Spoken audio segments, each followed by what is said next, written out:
Hello students, आज हम आप लोगों को अनबैलेंस्ड फोर्सेस के बारे में बताएंगे। अनबैलेंस्ड फोर्सेस, अनबैलेंस्ड फोर्सेस हम लोग कहते किसको हैं, उनके बारे में हम लोग समझेंगे। तो ऐसे फोर्सेस जिनका सम ज़ीरो ना हो, जिनका रिजल्टेंट ज़ीरो ना हो, उन फोर्सेस को हम लोग अनबैलेंस्ड फोर्सेस कहते हैं। The forces acting on a body, when the resultant of, गलत हो गया, when the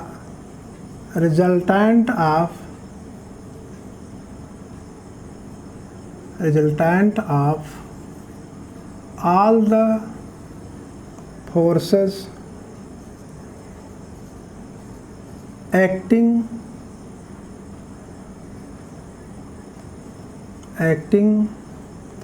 on a body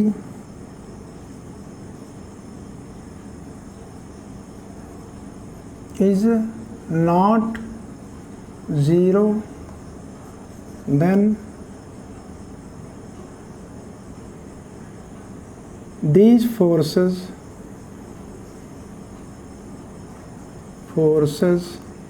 are called unbalanced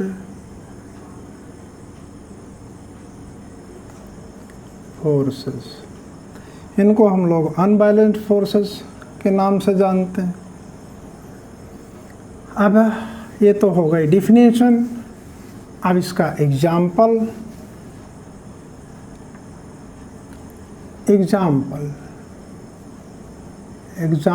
of unbalanced forces. ठीक है, अनबैलेंस्ड फोर्सेस का हम लोग अब एग्जाम्पल पढ़ेंगे। इस एग्जाम्पल में हम लोग देखेंगे कि मान लीजिए कि एक टेबल है, इस पर एक बॉक्स रखा हुआ है भी, इस पर एक तरफ से फोर्स ऑफ पुश लग रहा है और दूसरी तरफ से जब यहाँ पुश लगेगा तो सरफेस और इसके बीच में फोर्स ऑफ फ्रिक्शन ऑटोमेटिकली काम करेगा, जो कि फोर्स ऑफ फ्रिक्शन के अपोजिट डायरेक्शन में होगा। फोर्स ऑफ फ्रिक्शन, इसमें और भी दो फोर्स लगते हैं, एक डाउनवर्ड होता है, इसको फोर्स ऑफ ग्रेविटी कहते हैं,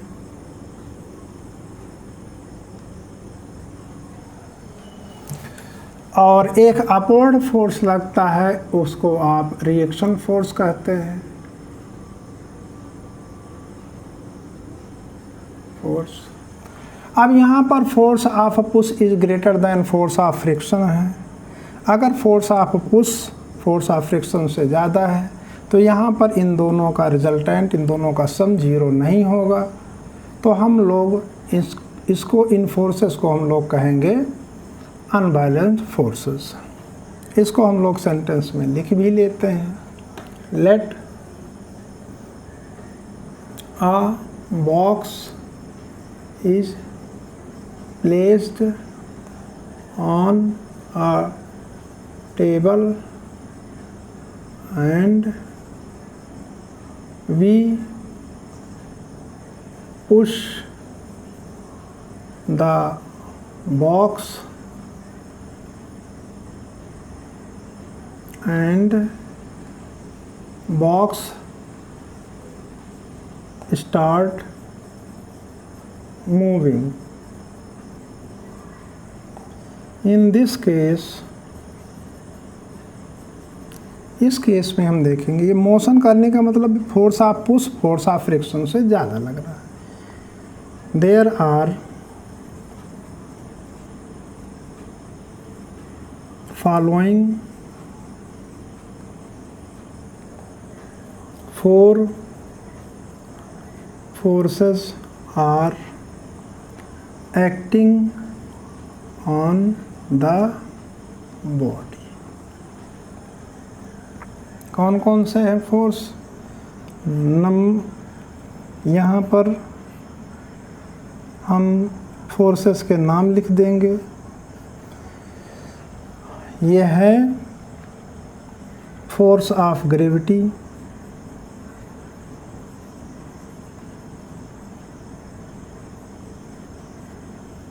डाउनवर्ड होगा, उसको फिगर में देख सकते हैं। Force of reaction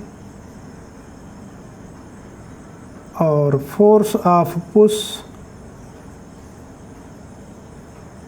force of friction.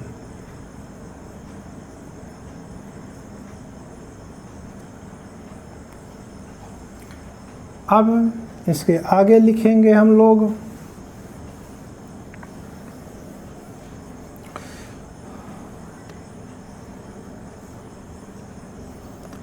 Force of push is greater than force of friction. So box starts moving in the direction of push। आप कह सकते हैं नेक्स्ट पॉइंट में, इसी में एग्जाम्पल में ही लिखेंगे। इन दिस केस, अब ये इक्वल एंड अपोजिट है नहीं, तो ये टोटल का सम 0 नहीं होगा। इसलिए मान लीजिए इधर का ये 10 न्यूटन है, उधर 8 न्यूटन ही है, इधर 10 न्यूटन है, उधर 8, तो 2 न्यूटन ज़्यादा है तो ढकेल ले जाएगा। The resultant of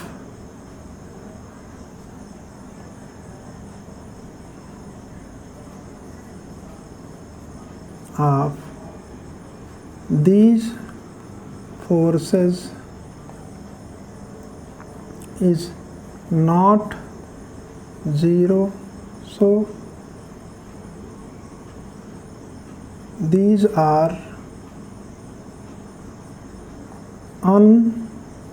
unbalanced forces। ये अनबैलेंस्ड फोर्सेस हो गए। अब एग्जाम्पल के बाद आप इफ़ेक्ट्स लिखेंगे। अनबैलेंस्ड फोर्स का इफ़ेक्ट क्या होता है?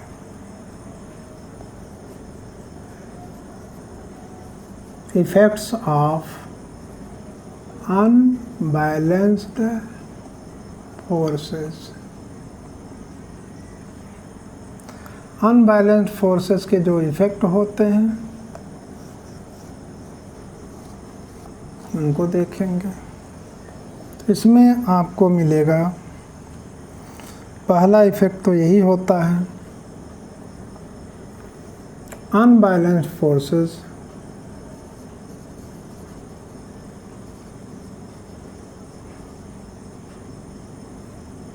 can change the velocity of body। Body की वेलोसिटी को चेंज कर सकते हैं, उसका चाहे स्पीड चेंज करके, चाहे उनका डायरेक्शन, मोशन का डायरेक्शन चेंज करके वेलोसिटी चेंज कर सकते हैं। नेक्स्ट पॉइंट में लिख सकते हैं, जब वेलोसिटी चेंज कर सकते हैं तो इसका मतलब ये एक्सेलरेशन प्रोड्यूस कर सकते हैं। तो unbalanced forces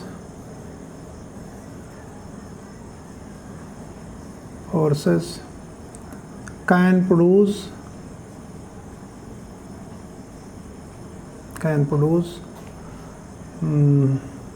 acceleration in the body. Next में आप लिख सकते हैं, ये रुकी हुई चीज़ को चला सकते हैं। They can move the stationary object. They can move the stationary body and can stop a moving body, moving body को स्टॉप कर सकते हैं। और यह डायरेक्शन ऑफ मोशन को भी चेंज कर सकते हैं।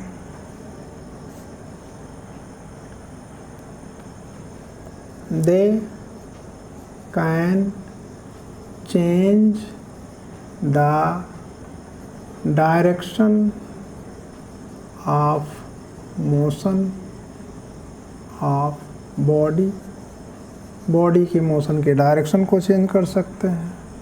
अब क्या नहीं कर सकते हैं वो भी आप देख लीजिए, वो भी इफेक्ट में ही आता है। ये ऑब्जेक्ट की शेप और साइज को चेंज नहीं करते हैं। They cannot change the shape and size of the body, body के शेप और साइज को चेंज नहीं करते हैं। ये तो हो गया आपके यहाँ अनबैलेंस्ड फोर्स। अनबैलेंस्ड फोर्स के कारण ही स्टेशनरी ऑब्जेक्ट मूव करती है, मूविंग ऑब्जेक्ट स्टॉप होती है, और मूविंग ऑब्जेक्ट का डायरेक्शन भी इसी अनबैलेंस्ड फोर्सेस के कारण ही चेंज होता। अब इसके बाद आएगा आपके यहाँ न्यूटन्स लॉज ऑफ मोशन, उसको हम लोग नेक्स्ट सेशन में पढ़ेंगे। आज के लिए बस इतना ही।